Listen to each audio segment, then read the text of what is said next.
안녕하세요. 자, 이번 영상에서는 이 백제 왕을 통해서 백제가 어떻게 흘러갔는지에 대해서 같이 한번 크게 봐보도록 하겠습니다. 가장 먼저 이제 백제의 시조가 있겠죠. 백제를 처음 건국한 시조. 우리 뭐라고 많이 배웠어요? 온조왕이라고 배웠습니다. 근데 이 백제의 시조에 대해서는 다양한 학설이 존재하는데 온조가 일단 삼국사기에 의하면 1대 왕이고요. 이 온조는 탄생신화, 뭐 알에서 태어났거나 이런 탄생신화는 없는데 이제 어떻게 백제를 건국했는지에 대해서는 삼국사기에 내용이 나와 있어요. 이 아빠가 고구려를 건국한 주몽이라고 나와 있죠. 그래서 이 주몽의 아들로 살아가고 있었는데 친아들이 아니고요. 온조의 엄마였던 소선호가 주몽과 재혼을 하게 되면서 새롭게 된 아버지, 이렇게 새롭게 맞이하게 된 아버지인 거죠. 그래서 온조하고 온조의 형이었던 비류가 이제 주몽의 아들이 되었는데 주몽이 부여에 있다가 고구려로 도망쳐 온 거였거든요. 그래서 부여에 있을 때 원래 낳았던 아들이었던 그 유리라고 하는 애가 나중에 이제 자기 아빠를 찾아온 거예요.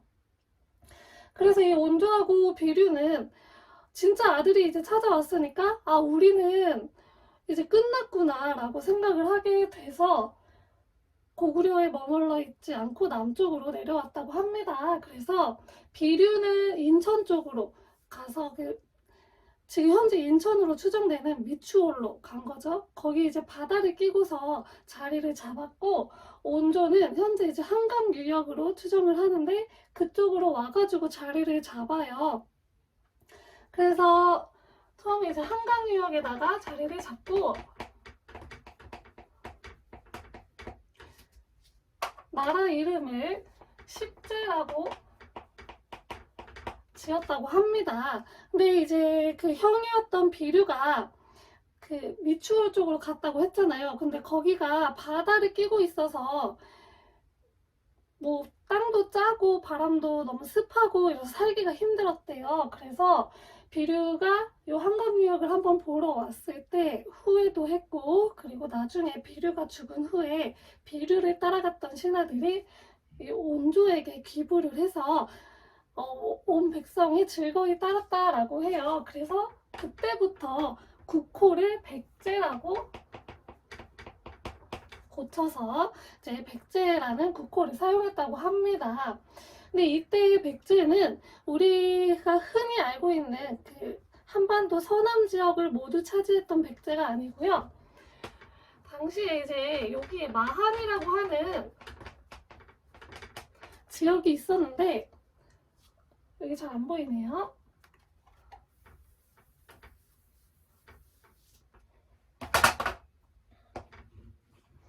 이쪽에 마한이라고 하는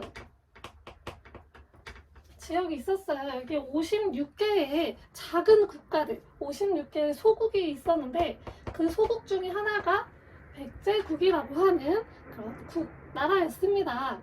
이곳에 터를 잡고서 이제 서서히 국력을 키워나가고 있었는데요. 그 과정에서 등장한 왕이 바로 고이왕입니다.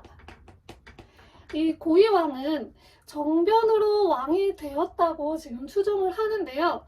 왜냐하면 삼국사기 기록에 이 고이왕 바로 전에 사반왕이라는 왕이 등극을 했는데 나이가 너무 어려서 고이가 대신 왕을 했다라는 기록이 있어요. 근데 이제 그거를 학자분들은 곧대로 보지 않으시고 이 고이왕이 정변을 일으켜서 왕위에 올랐다라고 보세요.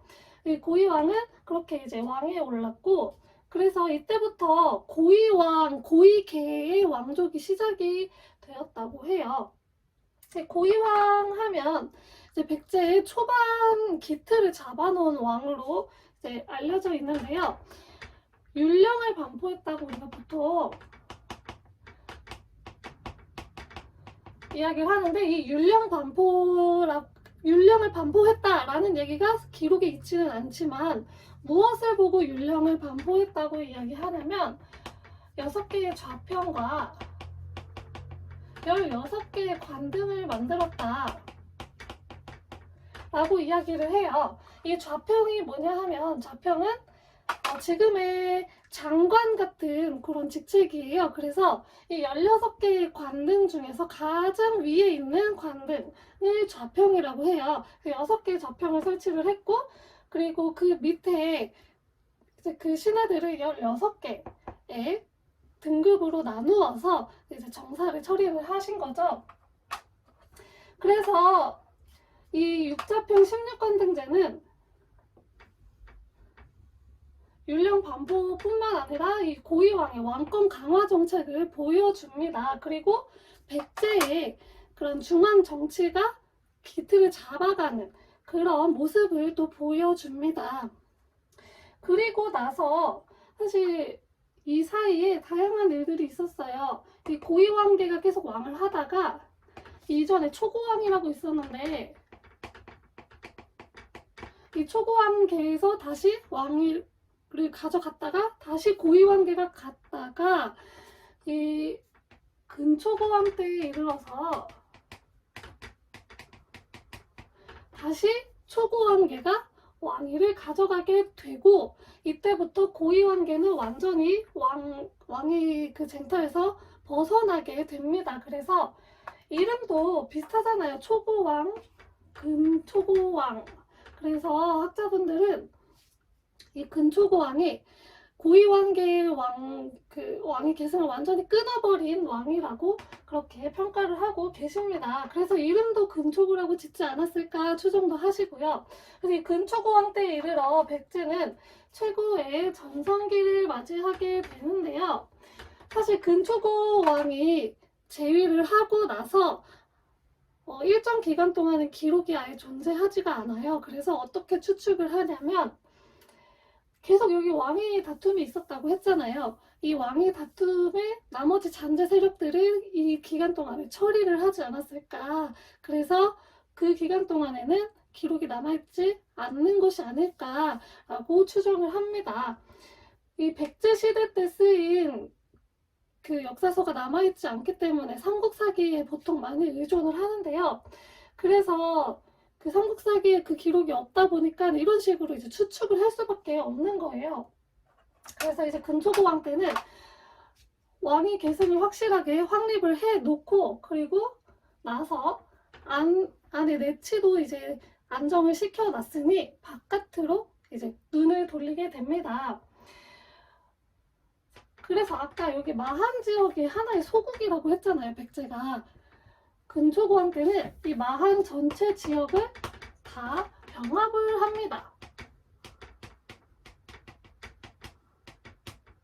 그래서 우리가 알고 있는 백제의 그런 영역이 확립이 되었고요. 그리고 이 근초고왕 때에는 또 외하고 지금 일본이라고 불리는 외하고의 교류도 있었는데요. 그것을 보여주는 대표적인 유물이 하나 있는데 바로 칠지도라고 하는 유물입니다. 이 칠지도에 대해서는 더 자세하게 설명한 영상이 있으니 그걸 참고해 주시고요. 이 칠지도를 근초고왕 때 외에다가 하사를 했다고 합니다. 이러한 것도 있고 또 중국으로부터 그 칭호도 획득을 했어요. 그런 식으로 이제 대외 활동을 굉장히 활발하게 했는데 자 이때 근초고왕 때 고구려의 왕이 고국 원왕이라고 하는 왕이 한 명 있었어요. 그 왕이 다양한 그 중국과의 그런 관계를 겪고 나서 밑으로 영역을 확장하려고 하다가 백제하고 부딪히게 돼요. 그러니까 원래 고구려가 먼저 백제를 이제 공격을 하고 있었어요. 계속. 근데 당시 백제가 너무 강력했기 때문에 백제는 지지 않고 다 이기고 있었어요. 그리고 나서 백제가 열받아가지고 고구려의 평양성을 공격을 해요. 여기서 이제 고구려의 고국 원왕이 다치게 되고 그리고 이 지역까지 백제가 올라가게 되면서 최대 영토를 확보를 하게 됩니다. 그래서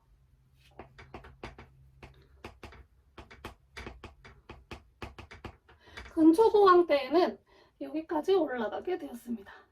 황해도 지역까지 올라갔어요. 그래서 백제의 최대 영토가 확립이 되는 시기가 바로 근초고 왕 때예요. 그래서 이 백제의 전성기를 근초고 왕 시기로 봅니다. 자, 그리고 여기서 계속 지금 왕이 분쟁이 계속 일어났다고 했잖아요. 그러니까 이거를 근초고 왕 때 확실히 끊어놓기 위해서 근초고 왕은 자기 아들에게 왕위를 물려주는 부자 상속도 확립을 하게 돼서 이때 아들이었던 금구수 왕이 아들이거든요. 금구수 왕을 이 고구려하고 전투에 계속 투입을 시켜서 지지 기반을 확실히 만들어 놓기도 하고, 그리고 이 외의 칠제도를 보낼 때 금구수를 시켜서 보내게 했어요. 이런 식으로 그 자기 아들의 정치나 이런 전쟁에 적극적으로 개입을 시켜서 더 그 지지 세력들을 확보를 하고 왕위 계승의 기반을 확실하게 닦아 놓았던 거죠. 이 근초고 왕 때는 이렇게 백제의 최전성기도 맞이하고 이런 다양한 대내외적으로 안정된 형세를 만들었습니다. 그 이후에 이제 식류왕 때에 이르러서 백제는 드디어 불교를 공인을 하는데요. 이 고대 사회에서 불교를 공인했다는 것은 굉장히 중요한 의미를 가집니다. 이전에는 그 백성들이 토착 신앙을 계속 섬겼어요. 근데 이게 무슨 토착 신앙이나 하면은 그 귀족들이 제사를 주관했던 그런 신이었어요. 그 지역이 토착 신인데 이 토착 신에 대한 제사를 귀족들이 주관을 했는데요. 이를 통해서 귀족들이 자신의 권력을 확고히 했던 거거든요. 근데 불교가 들어오게 되면서 이런 토착 신앙들이 흔들리게 되고, 그럼 귀족들의 권위도 점점 좀 깎이겠죠? 그럼 상대적으로 왕권이 강화가 돼요. 그래서 이게 불교 공인을 할 때 백제뿐만 아니라 그 고구려 신라에서 귀족들의 반대가 좀 상당했어요. 그래서 불교를 공인하는데 좀 꽤 오랜 시간이 걸렸고, 또 이 불교 같은 경우에는 토착 신앙에 비해서 굉장히 고등적인 그런 사상을 갖고 있는 종교였기 때문에 이 백성들을 정신적으로 하나로 이렇게 묶어주고 통일해주는 역할도 했다고 합니다. 그래서 나라가 안정이 되려면 그 안에 이제 나라의 구성원들끼리 분열이 일어나지 않고 통일이 돼야 되잖아요. 그런 역할을 하기 위해서 또 불교를 적극적으로 받아들인 이유도 있다고 합니다. 근데 이제 칙류왕은 재위 기간이 1년밖에 되지 않아요. 그래서 왜 그럴까 보니까 이 불교 공인으로 인해서 귀족들과의 다툼이 있었을 것이고, 그 과정에서 암살되지 않았을까 하는 추측이 있습니다. 칙류왕 때 이제 불교를 공인을 하고 나서 백제는 이렇게 전성기를 계속 유지를 할 줄 알았는데도 이렇게 떨어지게 돼요. 왜 그랬을까요? 바로 이때 고구려에서 광개토대왕이 나타나게 돼요. 고구려의 전성기를 누리고 있었던 광개토대왕이 나타나면서 이제 자기 할아버지가 이 평양성 전투에서 부상을 입어서 돌아가셨잖아요. 그 치욕을 갚기 위한 복수전을 시작을 해요. 그래서 백제의 아신왕 때에 이르러서 고구려는 백제를 공격을 하고 아신왕은 고구려한테 노객의 맹세를 했다고 해요. 그 광개토대왕 른비에 보면은 백잔의 이 백제를 지칭하는 용어인데, 이 백잔의 왕이 노객을 맹세했다라고 하는 기록이 있어요. 그래서 아신왕은 고구려에게 나는 당신의 노비가 되겠습니다 라고 한 거죠. 그래서 조금씩 국력이 약해지고 있었는데 광개토대왕이 생각보다 일찍 죽었어요. 그런데 이 광개토대왕의 아들이었던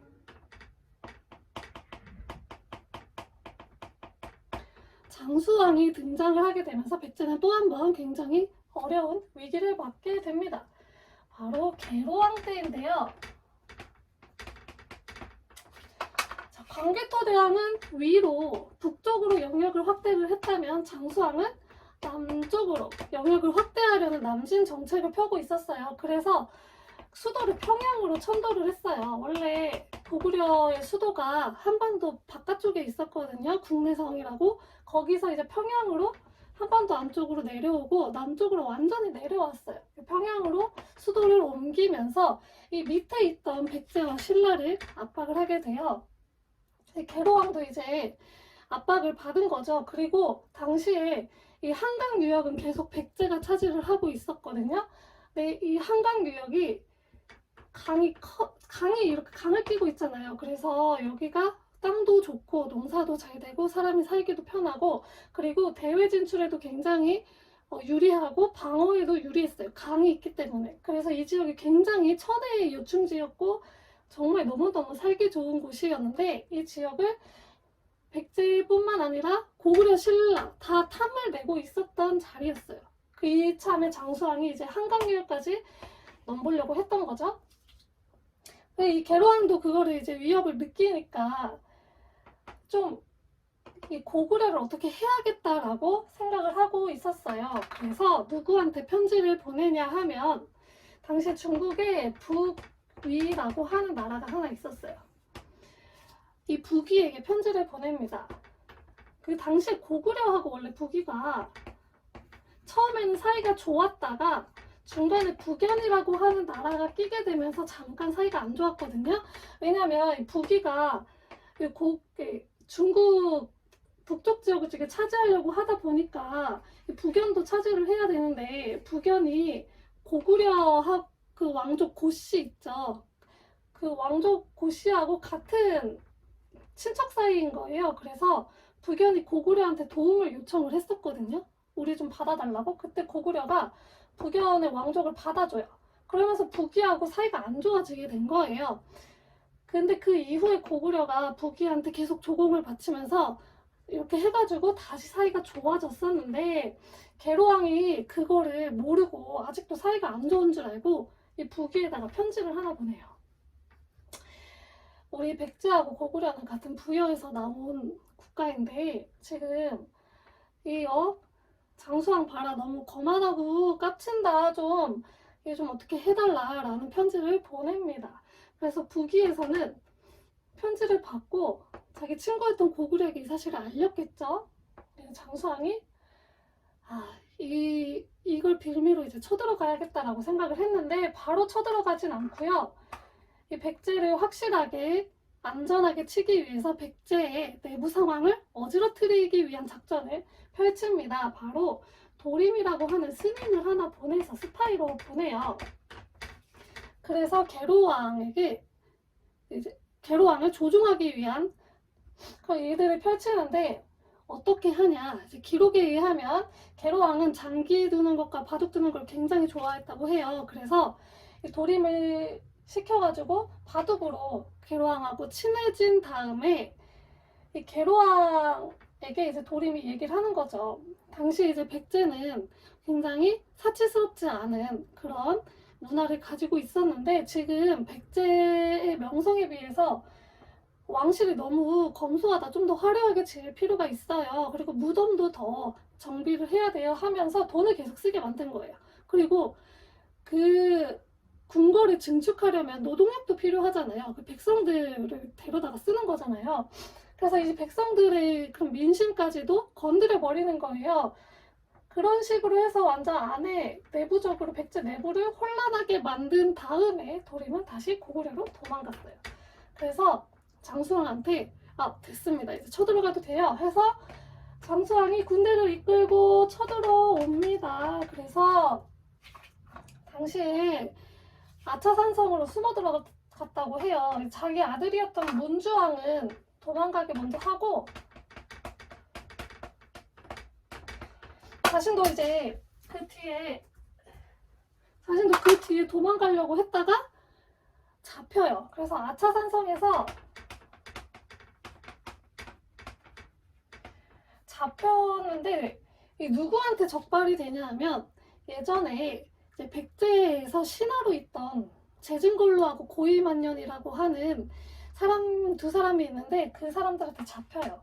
그 사람들이 어떻게 고구려의 장수가 되었냐 하면 계로왕 같은 경우에도 정변으로 왕이 됐다고 하는 그런 추측이 있는데 그 과정에서 이제 그 정치적으로 쫓겨난 그런 사람들이 아닐까 하고 추측을 해요. 그래서 그 두 사람이 이제 고구려에 가서 장수가 되었고, 그래서 이 고구려에서 백제를 칠 때 가장 앞장서서 와가지고 이제 계로왕을 발견하고, 계로왕에게 이제 처음에는 놀리려고 그랬는지 모르겠지만 말에서 내려서 절을 했다고 해요. 절을 한번 하고 일어나서 계로왕의 얼굴에 침을 딱 뱉고 끌고 가서 목을 베었다고 합니다. 계로왕은 그런 죽음을 이제 맞이를 하고 도망갔잖아요. 그러니까 한성 지역, 한강 유역은 완전히 이제 고구려에게 빼앗기게 된 상황이 된 거죠.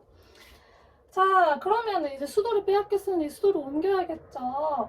근데 원래 이제 수도를 옮기려고 하면 굉장히 강력한 왕권이 필요해요. 왜냐하면 그 수도 지역에 기반을 두고 있던 귀족들을 꺾고서 수도를 옮겨야 되기 때문에 그 귀족들은 자신의 기반이 거기서 닦여져 있기 때문에 그거를 이제 흐트러뜨려 놓고 싶지 않은 거죠. 다른 지역으로 이동을 하면 자신이 닦아놓은 기반이 완전히 와르르 무너지고 권력까지 다 그냥 무너져 버리게 되니까 이제 그런 천도를 굉장히 반기지 않는데 이 당시에는 어쩔 수 없는 상황이었잖아요. 도망갔어야 되는 상황이었잖아요. 그래서 천도가 가능했었지만 뭐 이렇게 좋은 의미의 천도는 아니었고요.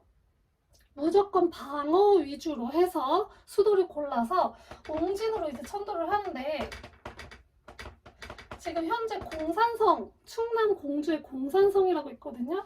거기로 추측을 하고 여긴 정말 좁아요. 그 정도로 그 좁은데도 어쩔 수 없이 갈 정도로 상황이 되게 긴박한 상황이었다고 보시면 돼요. 근데 이게 어쩔 수 없이 이제 도망쳐 왔잖아요. 같이 도망갈 때 도움을 줬던 귀족들이 그래서 권력을 잡게 되고 그 중에 해구라는 사람이 또 권력을 잡게 됩니다. 그래서 문주왕은 왕권이 엄청 약했대요. 그래서 해구가 보낸 자객에 의해서 문주왕은 암살을 당하게 되었고요. 요 당시 왕들 삼근왕, 그 다음에 이제 뭐 삼근왕도 오르는데 삼근왕도 암살이 되었다, 뭐 어쨌다 이런 권력 다툼에 휘둘려서 왕권을 금방 이제 왕에서 금방 이제 내려오게 되고 그 이후에 동성왕이 등장을 하게 되는데요. 이 동성왕 같은 경우에는 귀족들이 자신들이 허수아비로 앉혀놓고 휘두를 수 있는 왕을 찾다 보니까 동성왕이 발견이 된 건데요. 동성왕이 누구냐 하면 이 곤지라는 사람의 아들로 기록이 되어 있어요. 곤지는 누구로 기록이 되어 있냐면 계로왕의 동생 또는 아들로 기록이 되어 있거든요. 정확히 아들인지 동생인지까지는 모르겠지만 아무튼 왕족인 거예요. 그런데 이 곤지는 이제 일본에 있었고 그 일본에서 낳은 아들이 동성왕인데 이 귀족들 입장에서는 이 한반도 내, 백제 내에서 있던 사람보다는 외부에 있던 사람이기 때문에 지지 기반도 약하고 그래서 허수아비 왕으로 세워놓기 딱 좋겠다 싶어가지고 이제 동성왕을 픽을 한 건데 동성왕은 가만히 당하고 있지만 않았어요. 자기 왕권을 이제 확립하기 위한 노력들을 하는데 일단 동성왕이 처음 왕위에 올랐을 때는 어린 나이였다고 해요. 그러니까 어린 나이에 지지 기반도 없는 애를 왕으로 가져온 거 보면은 정말 귀족들이 자기 마음대로 휘두를 수 있는 왕을 원했구나라는 걸 알 수 있겠죠. 그런데 동성왕의 나이가 어느 정도 찬 다음에 이제 개혁을 실시를 하는데요. 우리 신진 세력을 좀 등용을 해요. 대표적으로 백가라는 사람이 있어요. 그리고 신라와 혼인 동맹을 맺는데요. 이 신라와 혼인 동맹을 맺은 이유는 당시에 이제 그 귀족들 세력 중에서 외척 세력들이 있었어요. 그래서 그 외척 세력들을 좀 견제하기 위해서 새로운 외척 세력을 만들어 놓은 거죠. 그래서 신라와 혼인 동맹을 맺어서 그런 새로운 외척 세력을 만들기도 하였고 또 이 고구려에 대비하기도 하였습니다. 아무튼 그렇게 이러한 일들을 했는데 이 신진 세력을 등용을 했는데 이 신진 세력 또한 왕권을 등에 업고 좀 세력이 강해지기 시작하니까 이 동성왕은 백가를 가림성이라고 하는 좀 떨어진 곳에 배치를 하려고 했어요. 너 여기로 가라 라고 했는데 백가 입장에서는 아씨 이거 나 좌천되는 거 아니야? 라고 생각을 했겠죠. 그래가지고 안 가겠다고, 저 몸이 아파서 못 가겠어요 라고 핑계를 대요. 하지만 동성왕은 그에 굴하지 않고 아 무조건 가라, 너 가야 돼, 가, 무조건 가 해서 보내버리니까 백가가 아 이 왕 좀 보게 하고 열이 받아서 동성왕을 죽여버려요. 동성왕도 결국에는 왕권 강화 정책을 실시는 했지만 자기가 등용한 신진 세력이었던 백가에 의해서 살해를 당하게 되는 그런 일이 발생을 하게 되었습니다. 자, 그럼 이 이후 이제 누가 왕이 되어야 하느냐? 귀족들은 여전히 자신들이 좀 허수아비로 삼을 수 있는 왕을 원했어요. 그래서 이제 무령왕이 등장을 하는데요. 무령왕도 좀 출생이 애매해요.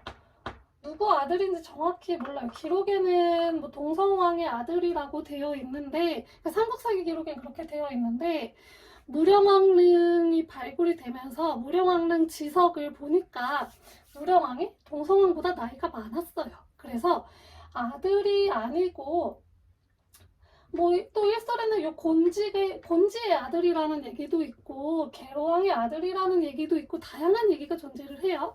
아무튼 무령왕의 그런 출생의 얘기는 굉장히 신비롭게 그렇게 남아있고요. 그리고 무령왕이 왕이 올랐어요. 이 무령왕 같은 경우에는 봤을 거예요. 여기 이제 왕들이 귀족들에 의해서 막 살해당하고 막 이런 거를 봤을 거잖아요. 난 이렇게 당하면 안 되겠다라고 느꼈을 수도 있어요. 그래서 왕권 강화 정책을 실시를 하는데 먼저 백가부터 혼내줘야겠죠. 왕을 죽인 사람을 어딜 감히 왕을 죽여 해서 그 본보기로 보여줘야 되기 때문에 백가를 먼저 죽여요. 그리고 금강에다가 목을 잘라서 이렇게 버렸다고 합니다. 근데 또 일설에는 그런 얘기도 있어요. 이 백가가 동성왕을 죽인 배후에 무령왕이 있지 않았을까 하는 뭐 그런 이야기도 있지만 이것도 하나의 썰일 뿐이고요. 아무튼 백가도 죽이고 그리고 고구려와 초반에 전투가 있었는데 아주 대승을 하게 됩니다. 무령왕이 이겨요. 그래서 이 사실을 중국의 남조에 알리게 되면서 자랑하면서 그 또 칭호를 얻게 되었습니다. 그리고 무령왕 같은 경우에는 그 당시에 지방 행정 그 구역이었던 담로라는 구역이 있어요. 그래서 22개의 담로에다가 누구를 파견하냐면 왕족을 파견하는데요. 이 담로는 그 지방에다가 설치를 해서 그 지역을 다스리던 지방 행정 구역이거든요. 이 다스리는 곳에다가 왕족을 파견했다는 거는 귀족들 제대로 제압을 하겠다라는 의미였겠죠. 그래서 여기에다가 왕족을 파견하는 등 왕권 강화 정책을 실시를 해요.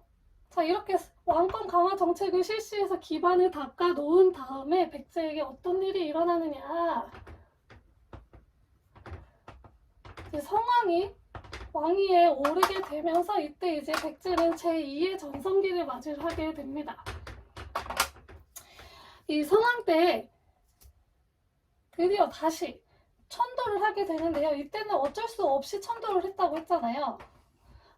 한강유역에 있다가 옹진으로 갔다가 이 어쩔 수 없이 천도를 했다가 다시 왕권이 올라가서 이번에는 제대로 된 천도를 실시를 하게 돼요. 이제 계속 왕권을 강화하고 이제 수도로 사람들도 몰리고 물자도 몰리고 하니까 이 옹진이 많이 작다는 걸 그때 깨닫게 된 거죠. 그래서 더 넓은 곳, 그리고 방어에도 유리하고 대외 진출에도 유리한 곳을 찾다 보니까 삽이라는 지역이 눈에 들어오게 되고 여기로 천도를 하게 되었습니다. 그리고 국호도 남부여로 바뀌게 되면서 이제부터 백제라는 이름이 아니고 남부여라는 이름으로 살아가기 시작하게 됩니다. 이 남부여에서 보듯이 백제는 부여 계승 의식이 굉장히 많았던 국가예요. 그래서 왕족의 성씨 또한 부여씨였습니다. 그리고 나서 중앙에 22부를 정비를 합니다. 지금 우리나라도 교육부, 국방부 이런 부가 있잖아요. 이런 부를 중앙에 22부를 이 성황대에 정착을 하고 이게 성립을 하고요. 그리고 수도를 5부, 지방을 5방 해가지고 지방행정제도도 정비를 하면서 좀 더 체계적으로 이제 사비로 천도를 했잖아요. 그러니까 다시 지방행정제도를 정비를 하게 된 거죠.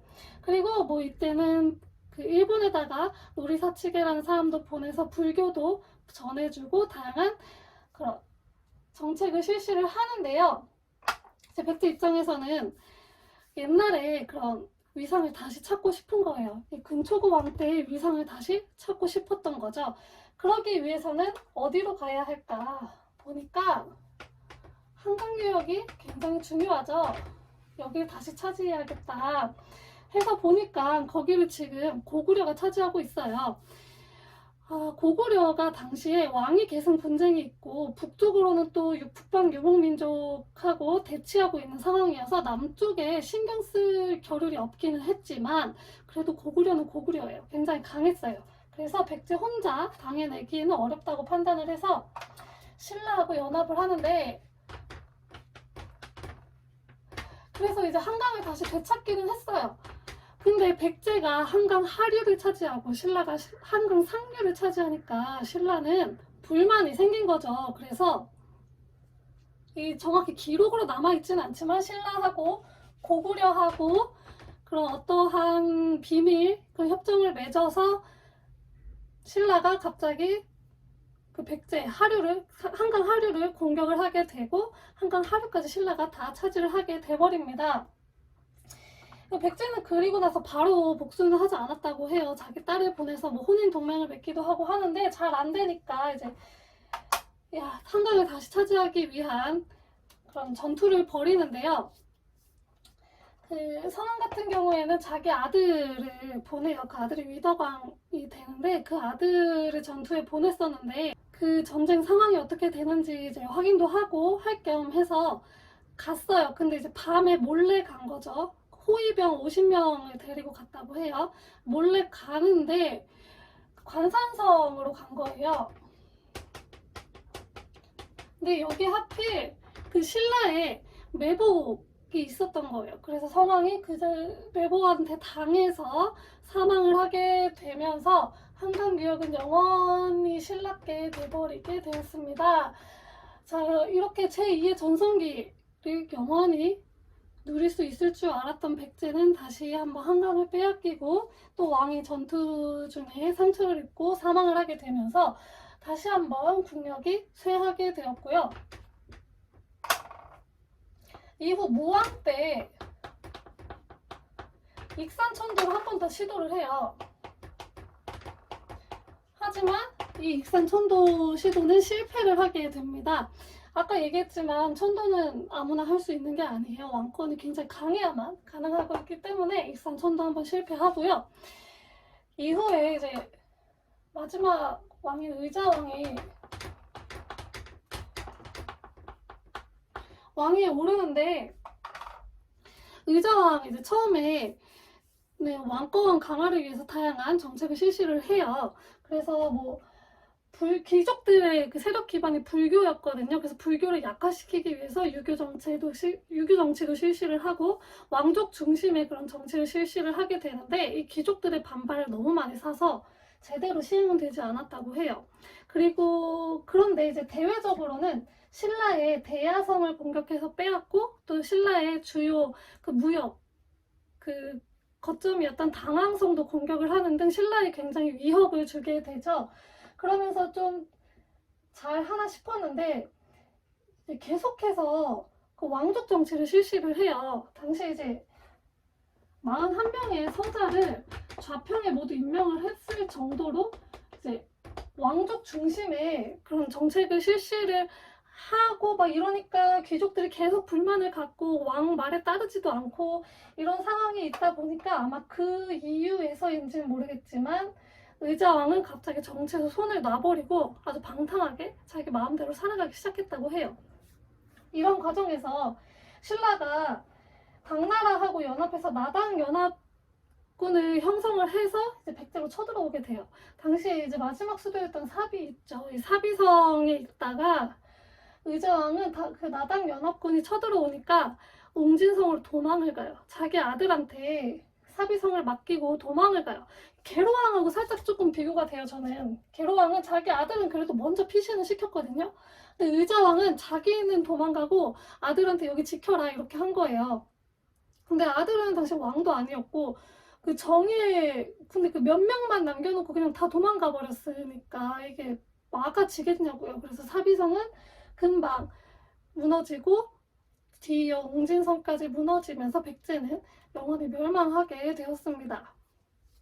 자, 여기까지가 백제 왕으로 살펴본 백제의 큰 흐름이었습니다. 감사합니다.